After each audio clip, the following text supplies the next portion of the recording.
NASA വരെ സ്ത്രീകൾക്ക് പോകാം. മുസ്ലിം ലീഗിന്റെ തലപ്പത്ത് അങ്ങനെ ഒരു വനിതാ നേതാവ് വരണ്ട എന്ന് ലീഗ് കരുതുന്നു. ഇല്ലല്ലോ. ഏത് പാർട്ടിക്കാണുള്ളത്?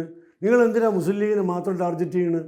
ഏറ്റവും വലിയ സ്ത്രീ സമത്വത്തിന് വേണ്ടി പോരാടുന്ന മാർക്സിസ്റ്റ് കമ്മ്യൂണിസ്റ്റ് പാർട്ടി അതിൻ്റെ പോളിറ്റ് ബ്യൂറോയിൽ എത്ര പേരുണ്ട്? ഇതുവരെ പ്രകാശ് കാരാട്ട് എന്ന പോളിറ്റ് ബ്യൂറോ മെമ്പറും അഖിലേന്ത്യാ സെക്രട്ടറിയുമായ ഒരു വ്യക്തിയുടെ ഭാര്യയല്ലാതെ രണ്ടാമതൊരു സ്ത്രീ വന്നിട്ടുണ്ടോ? ഒറ്റ സ്ത്രീ. കോൺഗ്രസ്സിൽ സോണിയാജി അല്ലാതെ വേറൊരാൾ വന്നിട്ടുണ്ടോ? എല്ലാ പാർട്ടികളുടെ സ്ഥിതി എന്താ?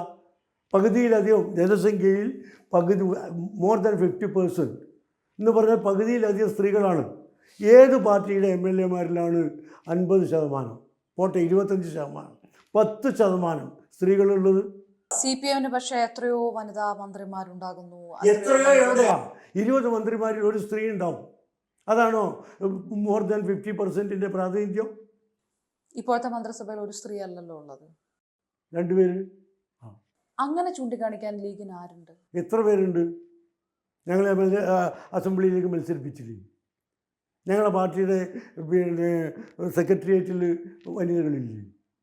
ഞങ്ങളെ യൂത്ത് വിങ്ങിൽ വനിതാ ഭാരവാഹികളില്ലേ? MSF-ൽ വനിതാ ഭാരവാഹികളില്ലേ? STU-വിൽ വനിതാ ഭാരവാഹികളില്ലേ? മറ്റെല്ലാ രാഷ്ട്രീയ പാർട്ടികൾ നൽകുന്ന പരിഗണന മുസ്ലിം ലീഗും നൽകുന്നുണ്ട്.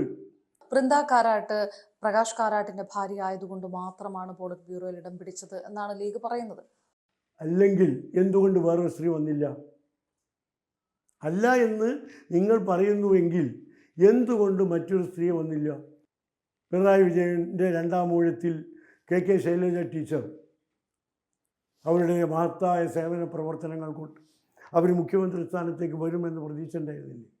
എന്തുകൊണ്ടാണ് മന്ത്രി പോലും ആക്കാതെ മാറ്റി നിർത്തിയത്? അതിലൊന്നും സ്ത്രീ അവകാശ ധ്വംസനം നിങ്ങൾ കാണുന്നില്ല.